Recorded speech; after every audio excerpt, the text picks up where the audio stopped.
வணக்கம் நேர்களே. இன்னைக்கு சிபிஐ விஜய்க்கு சம்மன் அனுப்பிச்சிருக்குது. வர 9ஆம் தேதி சிபிஐல கோர்ட்ல ஆஜராகணும், சிபிஐ ஆபீஸ்ல ஆஜராகணும் அப்படின்னு. கரூர்ல 41 பேர் இறந்ததற்கான காரணம் என்ன? உனக்கும் 41 பேர் இறந்ததற்கும் என்ன தொடர்பு? எப்படி இறந்தார்கள்? அப்படிங்கிற கேள்வியை வச்சு இன்னைக்கு சிபிஐ சம்மன் அனுப்பிச்சிருக்கு. நான் ஏற்கனவே சொன்னேன், பாஜக விஜய தன்னுடைய கூட்டணிக்குள்ள இழுக்கிறதுக்கு என்னென்னலாம் பண்ணணுமோ அவன் அனைத்தையும் செய்யும்னு சொன்னேன். இதுக்கு முன்னாடி போட்ட இப்போ அதைத்தான் சொல்லிருக்கேன். நான் ஏற்கனவே சொன்னதுதான் அது. எல்லா விஷயத்தையும் முடிச்சுட்டு கடைசியா விஜய் கழுத்துல கத்திய வைக்கும் பாஜக அப்படின்னு நான் சொன்னேன். வந்துருச்சு. இதுல என்னன்னு கேட்டீங்கன்னா, அது மட்டும் இல்ல, ஜனநாயகங்கிற ஒரு படத்தை அதுவே ஏற்கனவே தெலுங்கு ரீமேக் படம், பாலகிருஷ்ணா நடிச்ச தெலுங்கு ரீமேக் படம். அந்த படத்துக்கு முதல்ல தியேட்டர் கொடுக்க விடாம என்னென்ன டார்ச்சர் பண்ணணுமோ அத்தனையும் டார்ச்சர் பண்ணிட்டாங்க பிஜேபி. அடுத்தது என்னன்னு கேட்டீங்கன்னா, இப்போ சென்சார் சர்டிபிகேட் கொடுக்காம, படம் 9ஆம் தேதி ரிலீஸுக்கு சென்சார் சர்டிபிகேட் இன்னைய வரைக்கும் கொடுக்காம இழுத்தடிச்சுக்கிட்டு இருக்கிறாங்க.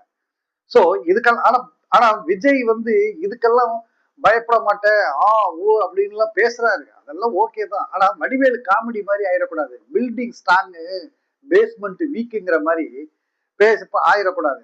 ஏன்னா ஒண்ணு மிரட்டதான், அடிக்கதான் பழம் கனியுங்கிற மாதிரி இது அடிக்கதான் விஜய் உள்ள வருவாருங்க.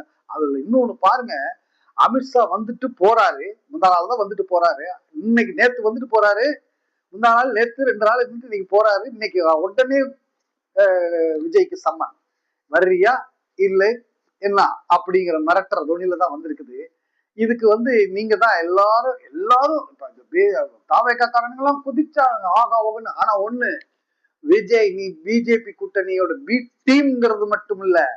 இப்ப நாங்க உள்ள வரமாட்டோம் அப்படி இப்படி எல்லாம் பந்தா பண்ணிட்டு எல்லாம் இருக்க முடியாது. நீ போய்தான் ஆகணும். போனீங்கன்னா தமிழ்நாட்டு மக்களுக்கு தெரியும் பாஜகவோட நிலைமை என்னன்னு. உனக்கு சேர்த்துதான் உனக்கு ஆப்பு வைப்பாங்க. இப்பவே ரெடி. ஆனா இப்ப முழுசா முடிச்சு விட்டுருவாங்க. பிஜேபி நினைச்சுக்கிட்டு இருக்குது திமுக எதிர்ப்பு ஓட்டுகள் எல்லாம் நம்ம வாங்கிடலாம், விஜய் மூலியம் வாங்கிடலாம் நினைச்சுக்கிட்டு இருக்குது. மகனே, நடக்காது.